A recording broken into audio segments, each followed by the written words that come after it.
Hello and welcome to another episode of Bare Bones Wargaming, a show with no bells, no whistles, no frills, just a man, a camera, and his game. On this episode, finally, after an epic journey of almost a week, even though the package says 2-day priority mail, I know, I kid, I know there's some weather problems and stuff, and first world problems and all that, but I am so excited. It is here because this is hitting my wheelhouse right now because I'm so into the World War II PTO. So I'm going to share with you inside the box of Conquest and Consequence from GMT Games by Craig Bisquet. I'm not sure. I'm sorry if I butcher somebody's name. Trust me, my last name has been pronounced quite a few different ways. All right.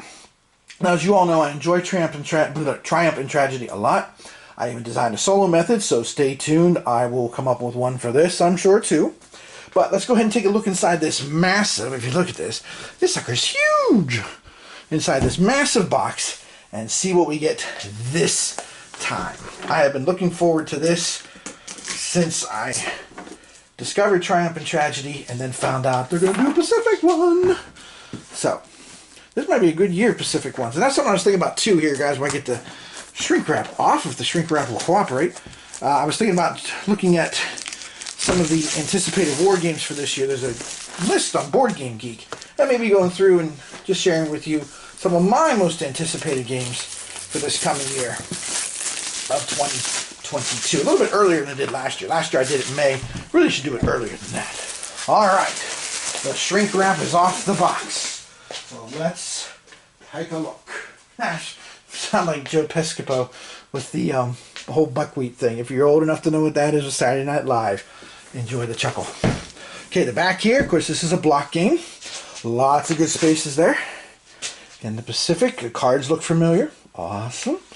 Solitaire suitability says only 3, but I laugh. Ha ha! In the face of solitaire suitabilities. Although, sometimes they're true. There are a few. And if you're interested, you can check out my video of games that I have found impossible to solitaire. It happens, but not with Triumph and Tragedy, so hopefully not with this either. Let's take a look. Alright, inside this mammoth box, and again, this sucker is huge. Look at that. Okay, right on top, interesting, the Playbook is on top. So let's take a look there, shall we? Alright, let's see, introduction. Oh, look at that, nice full color. Awesome, very cool. 1936 setup, extended example of play, also very awesome. I really think nowadays, whoops, sorry, should have slowed that over a little bit more. Should have checked the frame when I zoomed in. I really think that nowadays, I mean, most games, you really should come with this, unless it's a very straightforward game. You know, if it's not like a no-nonsense kind of thing. But these bigger ones like this, these ones are a little more complicated, a little different, too. I really think it should, but so very nice. Oh, look at all that. What a great example of play. Hokey spoons. Oh, they even got little symbols. Look at that. For the playthrough, so you know whose turn it is. So there's a green star for the U.S., a red star for Soviet Union, and of course the rising sun for Japan. All right. Very cool. Very nice playbook. All right. Production phases. Winter. Government phase, summer of 41, we all know where that ended up as. So, very nice though. I mean, if you look at this, it's really, really nicely done. Okay, so the playbook seems to be just an extended example of play, which is fine. I have, wow, this goes all the way through 42. But when they say extended, it says in fall of 42. They're not kidding. And then we got block and card manifest. Very cool also. All right. Cool. So far, so good. Let's keep rolling. Okay, we got our rules of play, first edition. Makes me nervous when the rulebook comes out with first edition right off the bat. Ooh, oh, sorry. Major earthquake. I hit the tripod. Alright, so let's see what we get here. Now, if you have played Triumph and Tragedy, right now you're probably saying to yourself, like I am, this looks familiar. And it does. Very cool. I do like the little sidebars, I have to admit. I should use my pointer. That's what I bought it for, right? Okay. So I do like the little sidebars. The sidebars are awesome. And again, it's organized much along the same way. And it seems like, I mean, I skimmed the rulebook online ahead of time. And it does seem like a lot of this is very, very similar to Triumph and Tragedy, which of course makes sense. They're sister games. And I do believe that there is somewhere they're working on global rules too, or maybe at the end of this booklet, I don't know. So, control markers, unit types. But again, everything is nice and colorful. You know, the different sections got these nice big blue bars. Very cool. And quite frankly, I mean, in my opinion, I found Triumph and Tragedy rulebook to be very easy to understand. So I liked it a lot. But again, when a rulebook says first edition, that makes me a little nervous. Sorry, this is my personal thing. All right, diplomacy, which is one of the things I love about this game. Love, love, love the diplomacy aspect of it, because then the diplomacy aspect is very clever because it makes every game a sandbox game, because you just don't know what's going to happen. You know, I had one crazy Triumph and Tragedy game where the cards fell so that the Axis got Poland and Turkey, both as allies, like solid 3, we have military units in their country, allies, like in the first 2 turns. Like, what? So, but, I mean, that's part of why I play games. I don't know about y'all, but that's why I do it. Alright, so we got movement stuff, seasons, this is all pretty basic. Okay, we got some examples here, some new stuff. But again, a lot of this, what I'm looking at here, I'm looking down here at the unit table right now, and this looks very familiar from TNT. But again, it should. Sea invasions, which of course would be much more, might be different rules now and stuff, depending on the size of islands and all. War and peace. Proxy power aggression. You gotta love that. China's civil war. From what I understand and what I've been reading on Board Game Geek, people have been very pleased with how they've handled the Chinese civil war.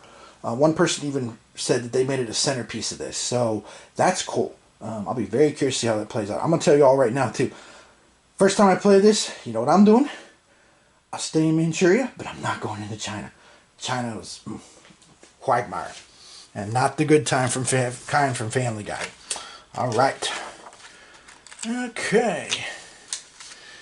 Yikes, there's Chang and Mao. That's but that was an interesting meeting. All right, partisans. Got your credits back here. Glossary and index, which is also essential. Very cool. All right. Very, very cool so far. Looks good. Now we got some counters. We got your usual suspects here. Let me come out a little bit. We got your usual suspects of peace dividends. And these are ones, I believe from what I just saw, glancing with you in the rulebook, those are partisan markers. The little stars there with the P's, which would make sense, I guess, logically. All right, let's see. We got our usual suspects here of, you know, DOWs, control markers, resources, blocked and unblocked, all that, blockade spaces, Sea Invader. Not to be confused with Space Invader. Okay, we got, interesting. We got a game record sheet for this, which I don't remember that being in TNT. Okay, well that's cool, I don't care. I mean, you know, if you need it, maybe you need it. I saw somebody else saying it's more likely to have economic and atomic victories than capturing capitals like in TNT. And that actually makes sense given the resources of both sides and the expanses that we're looking at here. The space. Okay, next we have our sticker sheets. Whoops. So again, there should be nothing surprising here to those of you who played TNT. So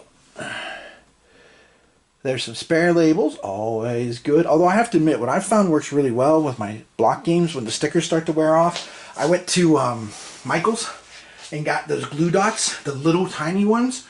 And I found that works really great if you put a little glue dot on the block and then put the sticker back on and smooth it over. That's how I got stickers to reattach from a game I bought used. I think it was when I tried Rommel in the Desert, as I recall.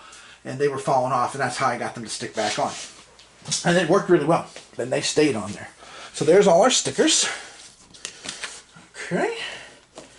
And let's see, we've got our cards for each faction.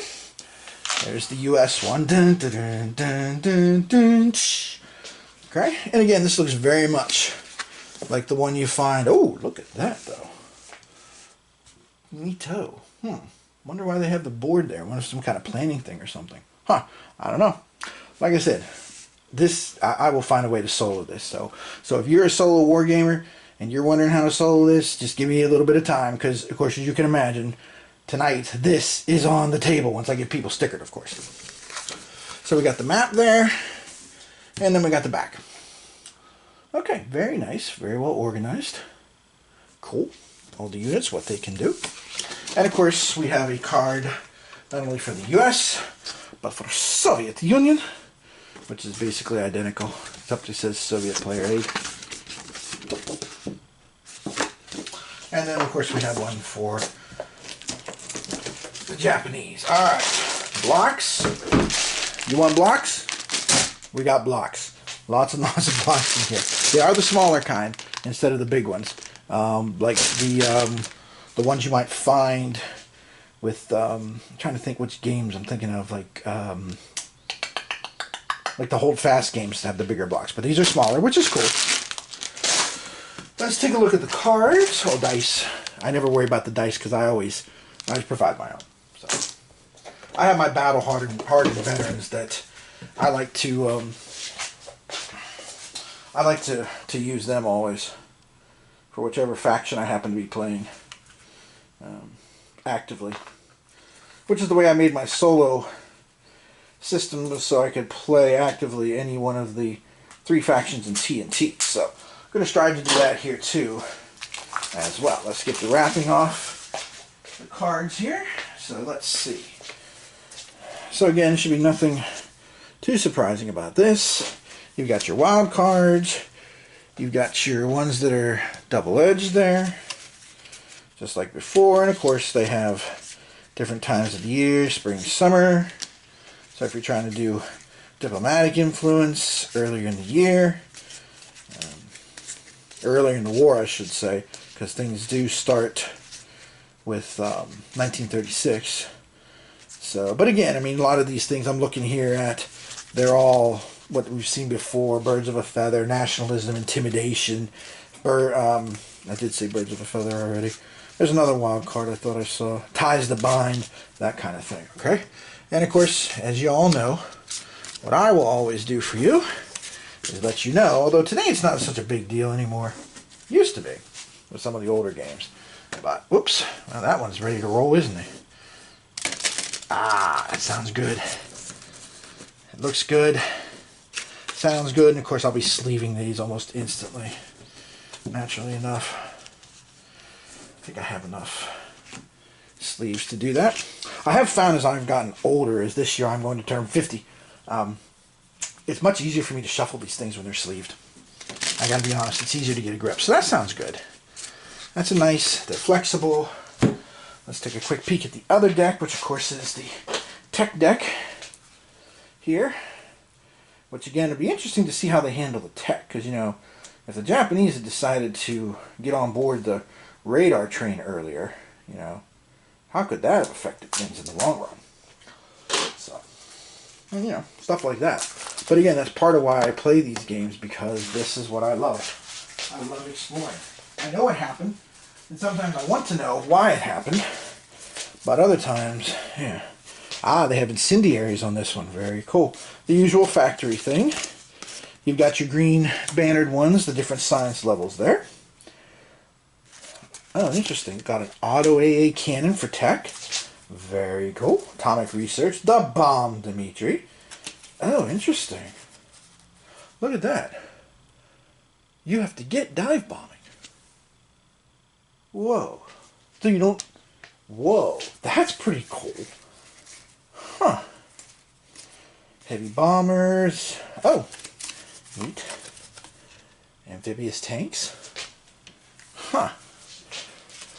Of course, you also have the blue ones, like the mole, or the agent. There's a blackmail one. Cool. Spying, double agent. Alright, this is neat. Oh, and there's torpedoes. I just saw a torpedo one. I wonder if that's supposed to represent the long lance ones or not. Or the fact that the US's torpedoes were crap at the beginning. Yep, that's what it does say right here. Improved torpedoes. Huh. Okay. Very cool. I'll be curious to see some of these right here. If you look, they have land reform. CPC loyalty. Huh, that'll be interesting to see. I'm sure it's all part of the Chinese Civil War. And maybe also, like, I know that from reading the description that you can influence the different warlords in China, which is also a very cool concept. Because China, of course, China was a hot mess. I mean, let's just be honest here. No disrespect to the Chinese, but let's be completely honest here. China was a hot mess in the 1930s and 20s for that matter too, and teens. I mean, it was a bad situation for them. So, which they're still recovering from. Really, we're going on 100 years later. Okay, and last but not least, everybody, la piece de resistance. Unlike TNT, this sucker comes with a mounted map right out of the gate. Alright, here we go. Ooh. Alright. Look at that. Sweet. That is nice. The other thing I like about this too is, trying to come back here a little bit, is it fits really well on my game table. Cool. I've been wondering how many of my games I was going to have to put the, well, if you look over there, let me just lift you up for a second. You can see I've got the top parts. I bought those too, because I figure someday I'm going to have to cede territory to my boys down here, and just all there is to it. And I bought those pieces to make it into a dining room table so that I can figure I can cover my game and protect it when they're down here with their friends, which will happen eventually. I have Cy, and I have Kid, and I have Sirius, you know. If you have kids, I'm not going to explain it to you. If you don't have kids, ask somebody who does. Alright, so let's take a look at the map here. Very cool what we got here. There's my trusty pointer. As usual, we have our tracks. And one of the things that's always made this solo friendly is the variable turn order. Okay, that's one cool thing too. You know, 1, 2, depending on the die roll. So that's always awesome. Lots of spaces out here. Tarawa, Truck, Rabaul, Solomon's, Christmas Island. There's the Philippines, Sumatra. Okay. Very, very cool. Lots of spaces over here for India, lots of spaces for China. Some of these, of course, are not playable, understandable. And, of course, I also like this because, you know, if you really want to, as Japan, you could attack the Soviet Union. Da. We'll see. Because there are resources here. Look at this. Because that's, yeah, the black triangles are resources. Vladivostok, Irkutsk, I think, Novosibirsk, and Tashkent. All of those. Interesting. Huh. Well, well, well. Not to sound like James Brown. Alright. So, this looks very cool. I like this. This looks neat. This is going to stay here because I'm going to be setting this up just as soon as I can, as soon as I get blocks stickered and cards sleeved. That's interesting because over here, again, they have the loyalty cost here. Interesting. Huh. That will be very interesting to see how that is going to be implemented. I don't see the Japanese having one, though. But I think the Soviets do. Let me look over here on the side of the map real quick. Yeah, the Soviets have a loyalty cost too. Huh. Looks like it might be variable though because there's a marker that goes over top of it. Okay, and then the usual thing here. The year track. All that good jazz. Okay. So there you go. Literally off my doorstep. I'm not even kidding. This was on my doorstep 5 minutes ago, to be completely frank and honest about it all. So, there you go. That's what's inside the box, which should not surprise anybody at all, except maybe the mounted map board. For Conquest and Consequence, brand new from GMT Games.